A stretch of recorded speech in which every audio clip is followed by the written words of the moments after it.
Zee 24 news room मध्ये आपण आता आहोत। आपल्यासोबत मान्यवर सुद्धा आहेत। मुंबईतलं मतदान जे आहे ते समाधानकारक झालेलं नाहीये आणि नेमकी या सगळ्याची टक्केवारी किती आहे हे आपण जाणून घेणार आहोत। त्याचं विश्लेषण करण्यासाठी कोण कोण आपल्या सोबत न्यूज रूम मधनं आहेत हे आपण जाणून घेऊयात। आपल्यासोबत झी 24 चे मुख्य संपादक डॉक्टर उदय निरगुडकर आहेत, ज्येष्ठ पत्रकार संजय जोग सुद्धा आहेत, तर ॲड मेकर म्हणून आणि एकूणच ब्रँड आणि या क्षेत्रात ज्यांचं मोठं नाव आहे ते भरत दाभोळकर सुद्धा आपल्या न्यूज रूम मध्ये आहेत। तर दलाल स्ट्रीटकार डॉन किंवा श्रीमंतीचा पासवर्ड असे ज्यांचे कार्यक्रम प्रसिद्ध आहेत असे राजेश तांबे हे सुद्धा आपल्या न्यूज रूम मध्ये आहेत। तर ब्रिजेश मिश्रा हे झी न्यूजचे संवाददाता हे सुद्धा आपल्या सोबत आहे।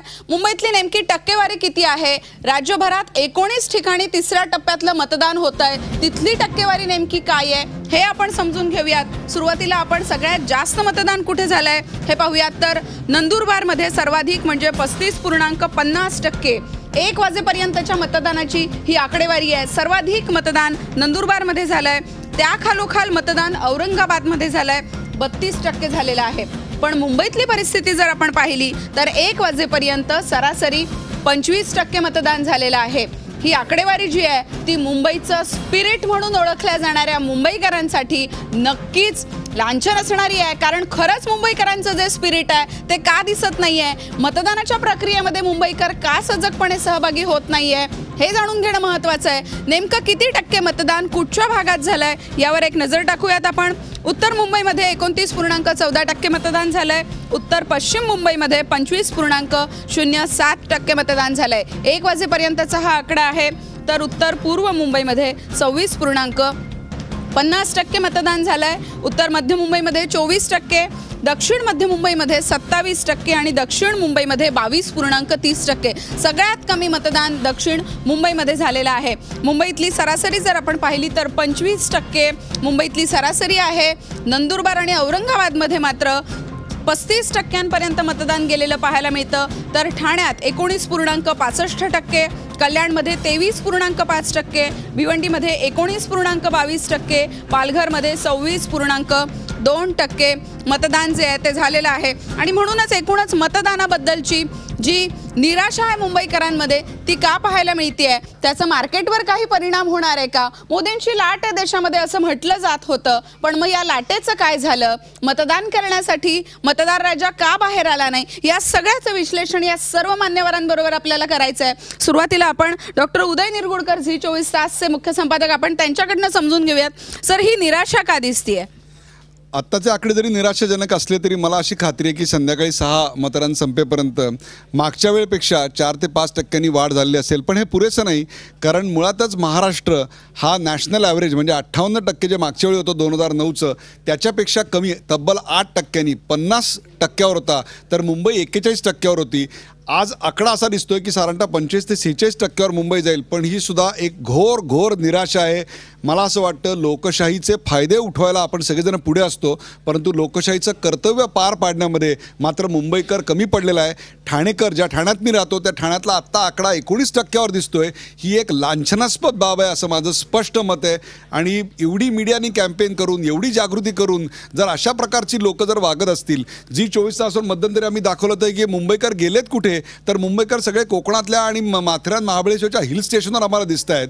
ही गोष्ट अतिशय वाईट आहे। जे कोणी हा कार्यक्रम घरात बघत असतील त्याने आपल्या आजूबाजूचे जे कोणी वोटिंग केलेले नसतील त्याला कृपया आता बाहेर काढा आणि आपल्याला 58% जे मागच्या वेळेचं नॅशनल ॲव्हरेज आहे तेवढं तरी Mumbai should reflect what India is all about, and India is not currently like this की we will show less than national average. बरोबर आहे, मुंबईनं स्पिरिट दाखवायला हवं। संजय जोग आहेत आपल्याबरोबर, ज्येष्ठ पत्रकार। सर, आपण पाहतोय की खूप अपेक्षा आहेत की मुंबईकर एका वेगळ्या स्पिरिटने जगतात आणि संपूर्ण देशात जगात याची चर्चा होते, देशाची आर्थिक राजधानी म्हणून आपण पाहतो, पण मग मतदानाच्या वेळी जातात कुठे मुंबईकर? मला मगाशी भरत दाभोळकर म्हणाले त्याची एक नक्की आठवण होते। आपल्यात काय झालं माहिती का, मुंबईकरांमध्ये नेहमीच स्पिरिट कशामध्ये, आम्ही एकत्र कसे होतो, होतो, आम्ही संकटाला सामोरे कसे एकत्र जातो, हे सगळं ठीक आहे हो. पण जेव्हा मतदान करायचं आहे, जो अधिकार म्हणून सर्व म्हणजे आता मीडियामध्ये डॉक्टर उदय मगाशी मला तेच सांगत आहेत की मीडिया प्रेसनी एवढा इफेक्टिव्ह रोल आता इम्प्लिमेंट केला आहे, त्यालासुद्धा ते जागरूक पद्धतीने रिस्पॉन्ड करू शकत नाही. मला असं वाटतं याच्यात मुंबईकरांचा तर नाकर्तेपणा आहेच,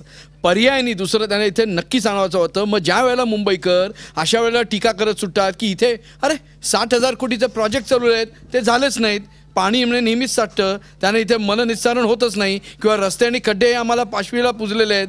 मग अशा वेळेला जे बोलणारे आहेत त्यांनी मला असं वाटतं त्यांनी हा आपला आता बोलण्याचा अधिकार गमावलेला आहे.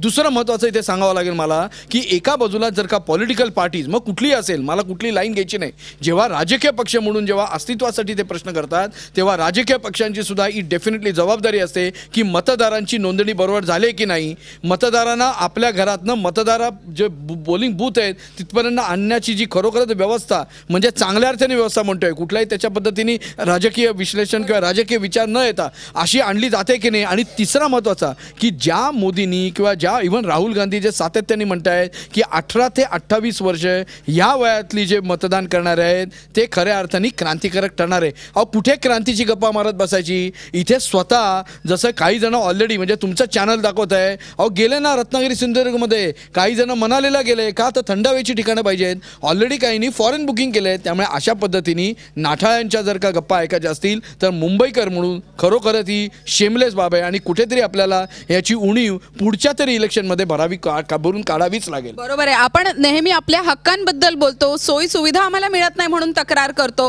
पण प्रत्यक्षात मात्र मतदानाचा हक्क आपण बजावत नाही. पण मतदानाची टक्केवारी जरी कमी झालेली असली तरी बाजारावर त्याचा काही परिणाम झालाय का, शेअर मार्केटमधली काय परिस्थिती आहे, कारण निवडणुका आणि शेअर बाजार यांचं नेहमी कनेक्शन लावलं जातं. काय नेमके परिणाम आपल्याला मार्केटमध्ये पाहायला मिळू शकतात? मार्केट वेडा आहे. मी म्हणतो मार्केट हमेशा स्टॉक मार्केट वेडा आहे. कोणत्याही एका फॅक्टरवरती जातात आणि काहीतरी मार्केटवरती जातं.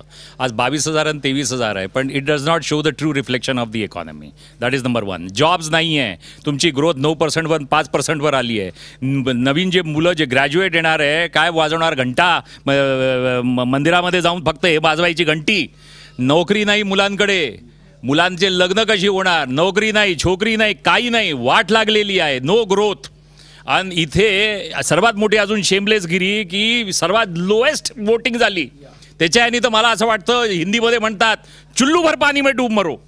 बरोबर आहे, तुमचा राग तुम्ही व्यक्त करतायत. भरत दाभोळकर सुद्धा आपल्या बरोबर आहेत. सर, आपण पाहतो की मोदींचं ब्रँडिंग हे देशात आपल्याला पाहायला मिळालं. इतकं मोठं ब्रँडिंग म्हणजे आमच्या पिढीला तरी आठवत नाही की एखाद्या राजकीय नेत्याचं एवढं ब्रँडिंग झालं असेल.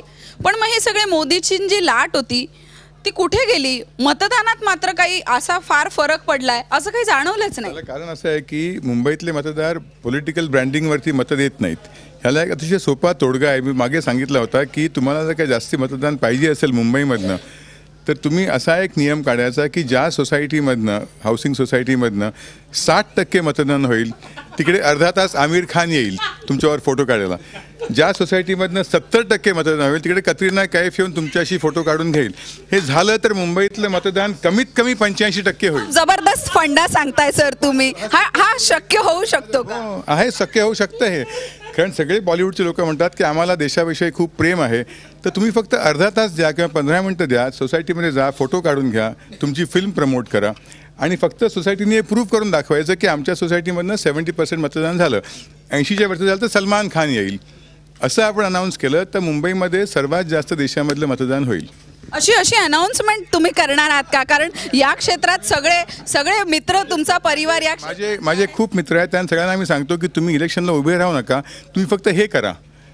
तुम्ही आपले फक्त आता महेश एका कॉन्स्टिट्युएन्सीमधने आहे किंवा गुल पनाग एका, तसं करू नका. तुम्ही बी फ्री फॉर एव्हरीबडी की मी 2 दिवस फ्री आहे आणि जिकडनं एवढे पर्सेंटेज मतदान झालेलं आहे त्यांच्या तिकडे जाऊन मी त्यांना भेटीन, त्यांच्यावर फोटो काढीन, त्यांच्या घरी जाऊन जेवीन, लगेच आपलं 85% मतदान होईल. बरोबर आहे. खूप जबरदस्त फंडा तुम्ही सांगितलेला आहे. सेलिब्रिटीज ज्या आहेत त्यांनी सर्वाधिक मतदान किंवा 70% जास्त मतदान होईल अशांच्या इमारतीत जावं, आपल्या फिल्मचं वाटल्यास प्रमोशन करावं, पण या निमित्तानं राष्ट्रीय कर्तव्य जे मतदानाचं आहे त्या मतदानाच्या टक्केवारीत वाढ व्हायला मदत होऊ शकेल. अजूनही मतदानाची वेळ संपलेली नाही. ज्यांनी मतदान केलं नसेल त्यांनी घराबाहेर पडावं आणि मतदान करावं असं आवाहन आपल्या चारही मान्यवरांकडनं केलं जात आहे. ही चर्चा आपण अशीच सुरू ठेवणार आहोत, पण आता वेळ झाली एका ब्रेकची.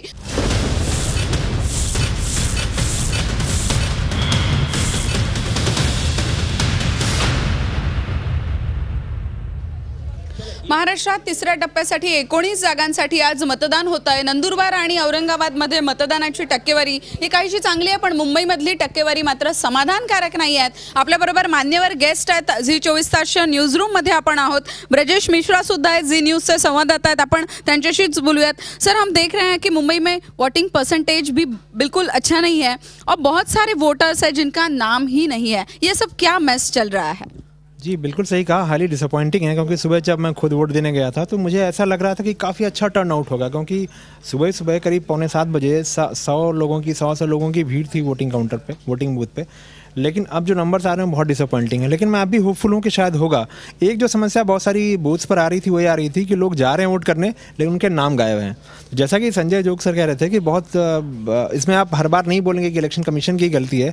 आपकी भी उतनी जिम्मेदारी है ना कि आप वोटिंग लिस्ट में अपना नाम चेक कीजिए. आप अचानक से वो वोट देने पहुंचेंगे तो उसके पहले आपको हफ्ता दिन 10 दिन पहले लिस्ट जो है आखिरी जनवरी में रिवाइज हुई थी, तो अगर आपका नाम नहीं है तो आपको जाना चाहिए. हमें लिस्ट देखनी चाहिए असं म्हणतायत, पण आपण पाहतोय काही दृश्य आपल्या स्क्रीनवरती आपण दाखवू इच्छितोय झी 24 तासच्या प्रेक्षकांसाठी. वाकोल्यातलं बूथ आहे. आमचे प्रतिनिधी अमित जोशी जे या बूथवरती गेले होते, शुकशुकाट अक्षरशः पाहायला मिळाला. आपण म्हणतो निवडणुका म्हणजे लोकशाहीचा खूप मोठा उत्सव आहे, पण वाकोल्यातल्या बूथवरती शुकशुकाट आहे. तर दुसऱ्या विंडोमध्ये आपण जे दृश्य पाहू शकतोय ते म्हणजे समुद्र किनाऱ्यांवरचं दृश्य आहे. कोकणातले समुद्र किनारे मात्र ओथंडून वाहताना दिसतायत. गर्दी जी आहे मुंबईकरांची ती पाहायला मिळते. म्हणून मतदानाचा दिवस हा सुट्टीचा दिवस म्हणून एन्जॉय करताना प्रेक्षक पाहायला मिळतात. उदय सर सुद्धा आहेत आपल्या बरोबर. सर, आपण पाहतोय ही जी मानसिकता आहे ती काही बदलताना दिसत नाहीये. मग मतदार यादीत नाव नसणं हा एवढा एकच फॅक्टर जबाबदार आहे की मतदाराची मानसिकता सुद्धा तितकीच जबाबदार? मतदार यादीतलं नाव नसणं ह्याला सुद्धा मतदाराची मानसिकताच एक प्रकारे जबाबदार आहे. आपण जाऊन चेक केलं पाहिजे की माझं नाव आहे की नाही. आणि हे जे समुद्र किनाऱ्यावर पहुडलेले दिसत आहेत त्यांना पुढली 5 वर्ष कुठल्याही प्रकारच्या नागरी सुविधांवर किंवा या देशाच्या समस्यांवर तोंड उघडायचा सुद्धा अधिकार नाही आहे. मला असं वाटतं वोटिंग कंपल्सरी करायची वेळ आता निश्चित आलेली आहे. कारण जी 2 दृश्य आहेत की एकीकडे शुकशुकाट वाकोल्यामध्ये दिसतोय तर कोकणामध्ये तुडुंब पडलेली गर्दी आहे, माथेरान फुललंय, महाबळेश्वर फुललंय.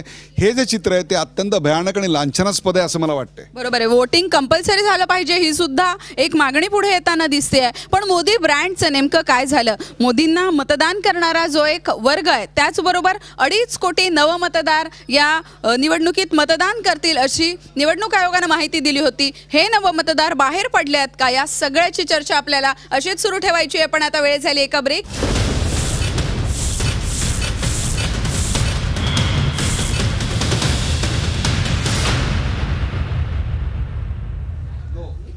महाराष्ट्रात तिसऱ्या टप्प्यात 19 जागांसाठी मतदान होत आहे. मतदानाची टक्केवारी जी आहे 3 वाजेपर्यंतची ती आता आपल्या हातात आलेली आहे. आपण आपल्या स्क्रीनवरती पाहू शकताय मुंबईमध्ये किती मतदान झालेलं आहे. 3 वाजेपर्यंतची आकडेवारी आता हातात आलेली आहे. पण आज 19 जागांपैकी सर्वाधिक मतदार हे नंदुरबार आणि त्याखालोखाल औरंगाबादमध्ये झालाय. पण मुंबईचं स्पिरिट म्हणणारे मुंबईकर मात्र या मतदानात मागे पडलेले पाहायला मिळत आहेत.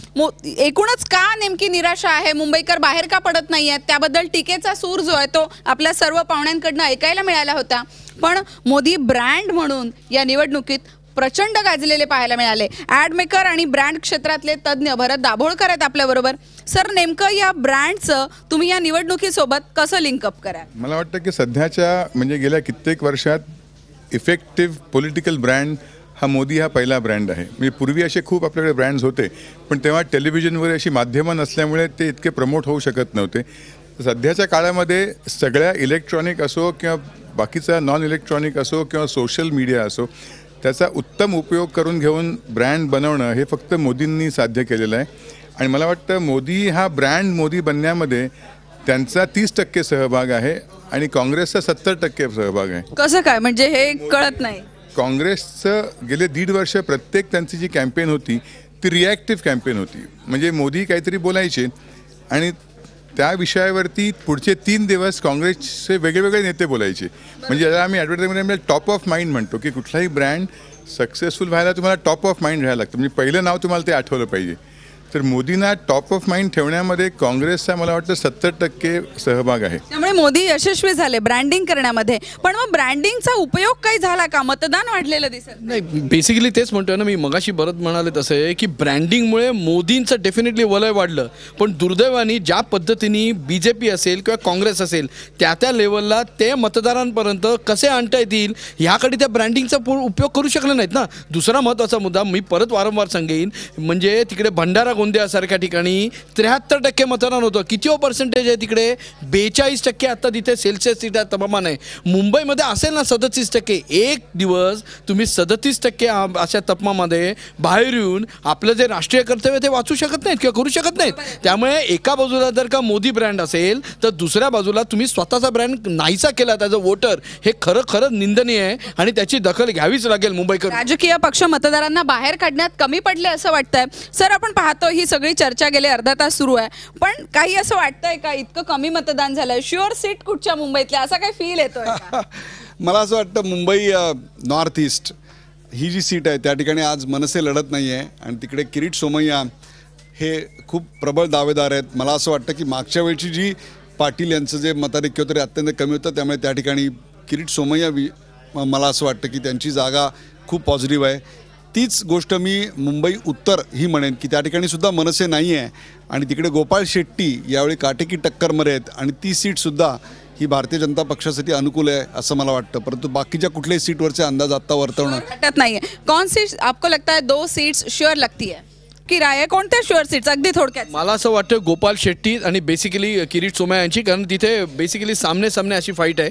त्यामुळे किती जरी मतांचं विभाजन झालं तरी ह्या 2 सीट आणि ते असणारे बेसिकली जे इफेक्टिव्ह असे कॅन्डिडेट आहेत, त्यामुळे मला असं वाटतं या 2 सीट तरी Shivsena BJP sure shot sure वाटतात 2 शुअर सीट. जे त्यांनी सांगितलं तेच, पण त्याच्यावरती मी हेच म्हणेल जसे भरत दाभोलकर म्हणाले कोणत्या नटीला बोलवायचं आणि ती डान्स करणार, तुम्ही तिच्याबरोबर मी अजून एक स्टेप पुढे जातो की आता तर एवढे निर्लज्ज झालेले मुंबईकर की समोर मला दिसतात आहे नॉर्थ सेंट्रलमध्ये 24% मतदान. येताच कशाला तुम्ही मतदान करायला? आणि जसे निरगुडकर म्हणाले की अगर तुम्हाला काही पाहिजे असेल ना इन्फ्रास्ट्रक्चर, तुम्हाला त्याचा हक्कच नाही आहे. वडापाव खा, हाफ कटिंग चाय प्या आणि लोकलचे जसे कोंबड्या भरून तुम्ही जाता ना भरत, तशीच तुमची लायकी आहे. आणि जसे भरत दाभोलकर म्हणाले की नटीला बोलावून हे करा, मी त्याच्या पुढे जातो. त्यांना बोलवा, ती नाचणार काय, मग त्याच्यानंतर नाचमध्ये बिकनीमध्ये डान्स करा, तर त्याच्यानंतर मग 100% वोटिंग मिळेल. मग संताप थोडक्यात तुमचा सर शुअर सीट अगदी थोडक्यात. मला असं वाटतं की मिलिंद देवरा आणखीन प्रिया दत्त हे माझ्या मतं नक्की जिंकून येतील. बरोबर आहे. प्रत्येकानं आपापलं मत व्यक्त केलंय, पण या संपूर्ण कार्यक्रमात आपण पाहिलं की मुंबईतलं मतदान जे आहे ते कमी झालंय आणि याबद्दलचा संताप जो आहे तो प्रत्येकानं व्यक्त केला. तर बहुतांश मुंबईकर हे समुद्र किनाऱ्यांवर फिरायला गेलेले आपल्याला पाहायला मिळत आहेत आणि म्हणून मुंबईचं स्पिरिट जे आपण नेहमी म्हणतो ते हरवलंय की काय, याचा बाजाराशी काय संबंध आहे हे सुद्धा आपल्याला तज्ज्ञांनी समजावून सांगितलं. अपेक्षा आहे मतदानाची टक्केवारी या कार्यक्रमानंतर तरी काही प्रमाणात वाढेल. अजूनही मतदानाची वेळ संपलेली नाही. मोठ्या संख्येनं बाहेर पडा आणि मतदान करा, हेच आवाहन या सर्व मान्यवरांकडनं केलं जात आहे. हे सर्व मान्यवर या चर्चेत सहभागी झाले. झी 24 तासच्या न्यूजरूममध्ये निवडणुकीचा जो काही फीवर आहे तो आपण अनुभवला. या कार्यक्रमात आपण इथेच थांबूयात. पहा फक्त झी 24 तास, रहा एक पाऊल पुढे. झी 24 तास, रहा एक पाऊल पुढे.